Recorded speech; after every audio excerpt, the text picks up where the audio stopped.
Hello అండి, welcome back to Venus kitchen. మైదా పిండి కానీ, గోధుమ పిండి కానీ, బొంబాయి రవ్వను కానీ, ఓవెన్ని కానీ ఉపయోగించకుండా ఇంచుమించుగా అన్ని ఇంట్లో ఉండే వాటితోనే హెల్తీగా హై ప్రోటీన్ పిజ్జాని ఎలా ప్రిపేర్ చేసుకోవచ్చో ఈరోజు వీడియోలో చూద్దామండి. ఈ పిజ్జాని పిల్లల నుంచి పెద్దల దాకా ఏ డౌట్ లేకుండా హ్యాపీగా ఎంజాయ్ చేయవచ్చు. మరి ఇంకా లేట్ చేయకుండా ఈ హెల్తీ పిజ్జాని ఎలా ప్రిపేర్ చేసుకోవాలో చూద్దామండి. ఈ పిజ్జాని ప్రిపేర్ చేయడం కోసం ముందుగా ఒక బౌల్లోకి 1 కప్పు వరకు పెసరపప్పును తీసుకోవాలి. పిజ్జా బేస్ కోసం గోధుమ పిండిని కానీ మైదా పిండిని కానీ ఉపయోగించకుండా ఇలా పెసరపప్పుతోటి ప్రిపేర్ చేసుకోవచ్చు. పప్పును 2-3 సార్లు వాటర్తో క్లీన్ చేసుకున్న తర్వాత తిరిగి వాటర్ని పోసుకుని కనీసం ఒక అరగంట పాటు నానబెట్టుకోవాలి. పెసరపప్పు త్వరగానే నానిపోతుంది కాబట్టి మీకు ఉండే టైంను బట్టి అరగంట నుంచి గంట పాటు నానబెట్టుకోవచ్చు.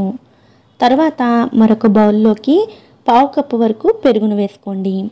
కమ్మటి పెరుగును మాత్రమే ఉపయోగించండి.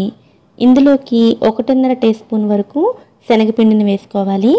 1/2 టీ స్పూన్ కారం, 1/2 teaspoon garam masala, 1/2 teaspoon amchur పౌడర్ని కూడా వేసుకోవాలి. అలాగే కొద్దిగా పసుపు, 1 teaspoon kasuri methi, 1 teaspoon వరకు అల్లం వెల్లుల్లి పేస్ట్ని కూడా వేసుకోవాలి. అలాగే పన్నీర్ను ఇలా చిన్న ముక్కలుగా కట్ చేసుకుని వేసుకోవాలి. 15 నుంచి 20 వరకు పన్నీర్ ముక్కలను తీసుకుంటే సరిపోతుందండి. పన్నీర్ ముక్కల్ని కూడా ఇందులో వేసుకుని అన్నీ బాగా కలిసేటట్లుగా కలుపుకోవాలి. పన్నీరు సాఫ్ట్గా ఉంటుంది కాబట్టి స్పీడ్గా ముక్కలు విరిగిపోయేలా కలపకుండా జాగ్రత్తగా కలుపుకొని పెరుగుతోటి ఈ పన్నీర్ ముక్కలను 15 నిమిషాల పాటు మ్యారినేట్ చేసుకోవాలి. పిజ్జా పైన టాపింగ్ కోసం వెజిటబుల్స్ని తీసుకోవాలి కదండి. అందుకోసం నేను ఇక్కడ ఒక ఉల్లిపాయను తీసుకున్నాను. అలాగే క్యాప్సికమ్లను కూడా తీసుకున్నాను. అందుబాటులో ఉంటే కలర్ క్యాప్సికమ్లను తీసుకోండి, లేదంటే గ్రీన్ క్యాప్సికమ్ ఒకటి తీసుకున్నా కూడా పర్వాలేదు. జల్పనోకి బదులుగా మిర్చి బజ్జీలో ఉపయోగించే మిర్చిని తీసుకున్నానండి. ఈ వెజిటబుల్స్ అన్నిటినీ కూడా పెటల్స్లా కట్ చేసుకోవాలి. ఈ మిర్చి బజ్జీని మాత్రం ఇలా చక్రాల్లా కట్ చేసుకుని మధ్యలో ఉండే గింజల్ని తీసేసుకోవాలి. అలాగే వీటితో పాటుగా కొద్దిగా స్వీట్ కార్న్ని కూడా తీసుకున్నానండి. ఎక్కువ వెజిటబుల్స్ని ఉపయోగిస్తున్నట్లయితే అన్నీ ఇలా కొద్దిగా తీసుకుంటే సరిపోతుంది. 15 నిమిషాల తర్వాత పెరుగులో నుండి కొద్దిగా వాటర్ వస్తూ ఉంటుందండి. మళ్ళీ పన్నీర్ ముక్కలన్నిటినీ కూడా బాగా కలుపుకోవాలి. ఇప్పుడు స్టవ్ మీద ఒక ప్యాన్ని పెట్టుకుని అందులో 1 టీ స్పూన్ ఆయిల్ని వేసుకోవాలి. నూనె వేడైన తర్వాత మ్యారినేట్ చేసుకున్న పన్నీర్ ముక్కల్ని వేసుకోవాలి. స్టవ్ ఫ్లేమ్ని లోలో పెట్టుకుని కంటిన్యూస్గా కలుపుతూ ఈ పన్నీర్ ముక్కల్ని ఫ్రై చేసుకోవాలండి. నిదానంగా తక్కువ మంట మీద చేసుకున్నట్లయితే పెరుగంతా దగ్గరగా అయ్యి పన్నీర్ ముక్కలు ఇలా పొడిపొడిలాడుతూ వస్తాయి. పన్నీర్ ముక్కలు ఇలా పొడిపొడిగా అవగానే స్టవ్ ఆఫ్ చేసుకుని వీటిని పక్కన పెట్టుకోవాలి. ఈ లోపల పెసరపప్పు కూడా నానిపోతుందండి. ఇప్పుడు ఈ పెసరపప్పు నుండి వాటర్ మొత్తాన్ని సెపరేట్ చేసుకోవాలి. ఈ పప్పును మిక్సీ జార్లోకి వేసుకోవాలి. ఇందులోనే 1/2 ఇంచ్ అల్లం ముక్క, కారానికి తగినట్లుగా 2 పచ్చిమిరపకాయలను వేసుకోవాలి. రుచికి సరిపడా ఉప్పును కూడా వేసుకోవాలి. ఇందులోనే 2 టేబుల్ స్పూన్ల పెరుగును కూడా వేసుకుని గ్రైండ్ చేసుకునేటప్పుడు అవసరమైతేనే కొద్దిగా వాటర్ని వేసుకుని ఇలా మెత్తగా గ్రైండ్ చేసుకుని ఒక బౌల్లోకి తీసుకోవాలి. పిండి ఇలా గట్టిగా ఉన్నట్లయితే కొద్దిగా వాటర్ని వేసుకుని పల్చం చేసుకోవచ్చు. ఇప్పుడు స్టవ్ మీద తవాని పెట్టుకుని ముందు కొద్దిగా ఆయిల్ని స్ప్రెడ్ చేసుకుని టిష్యూతో క్లీన్ చేసుకోండి. తర్వాత వాటర్ని స్ప్రింకిల్ చేసుకుని ఆ వాటర్ని కూడా టిష్యూతో క్లీన్ చేసేసుకోవాలి. పిజ్జాని తవా మీద కొంచెం ఎక్కువసేపు కుక్ చేస్తాం కాబట్టి ముందు ఇలా సీజనింగ్ చేసుకున్నట్లయితే కంప్లీట్ అయిపోయిన తర్వాత పిజ్జాని తీసేటప్పుడు తవా కతుక్కోకుండా వస్తుంది.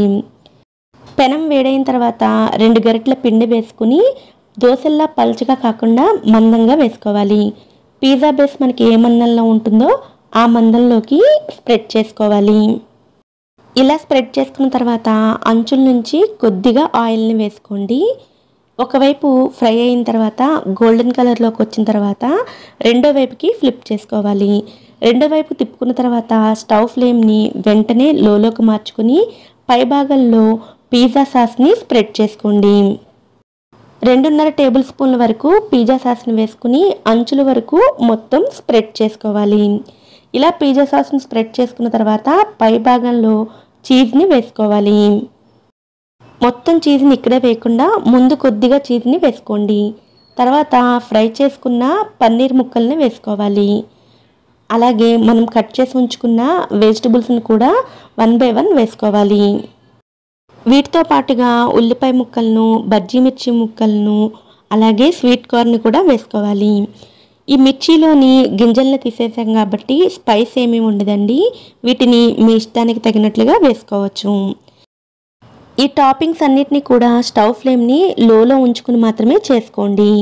ఇలా అన్నిటినీ వేసుకున్న తర్వాత పైన 1 టీ స్పూన్ వరకు ఆరిగానో, అలాగే 1 టీ స్పూన్ వరకు చిల్లీ ఫ్లేక్స్ని కూడా వేసుకోవాలి. వీటిని కూడా వేసుకున్న తర్వాత చివరగా పై భాగంలో మళ్ళీ చీజ్ని వేసుకోవాలి. చీజ్ని మొత్తం అంతా కూడా స్ప్రెడ్ అయ్యేటట్లుగా వేసుకోవాలి. ఇప్పుడు మూత పెట్టుకుని లో ఫ్లేమ్లోనే చీజ్ మెల్ట్ అయ్యేంత వరకు కుక్ చేసుకోవాలి. ఇలా చీజ్ మెల్ట్ అయిన తర్వాత స్టవ్ ఆఫ్ చేసుకుని పిజ్జాను బయటికి తీసుకోవాలి. టాపింగ్స్ అన్నీ వేసుకుని చీజ్ మెల్ట్ అయ్యేలోపు రెండో వైపు కూడా పర్ఫెక్ట్గా కుక్ అయిపోతుంది.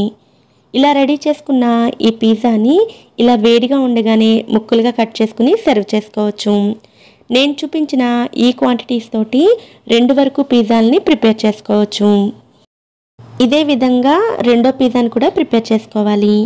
ఈ పిజ్జా బేస్ని పెసరపప్పుతో చేసినప్పటికీ ఆ టేస్ట్ ఎక్కడా తెలియదండి. అచ్చం పిజ్జా తిన్నట్టే ఉంటుంది. పిల్లల నుంచి పెద్దల దాకా కూడా చాలా బాగా ఎంజాయ్ చేస్తారు. ఈసారి పిజ్జా చేసేటప్పుడు ఇలా హెల్దియర్ వెర్షన్లో మీరు కూడా తప్పకుండా ట్రై చేయండి.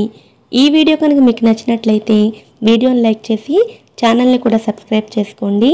నోటిఫికేషన్స్ మిస్ అవ్వకుండా ఉండడం కోసం పక్కనే ఉండే బెల్ ఐకాన్ని కూడా యాక్టివేట్ చేసుకోండి. Thanks for watching.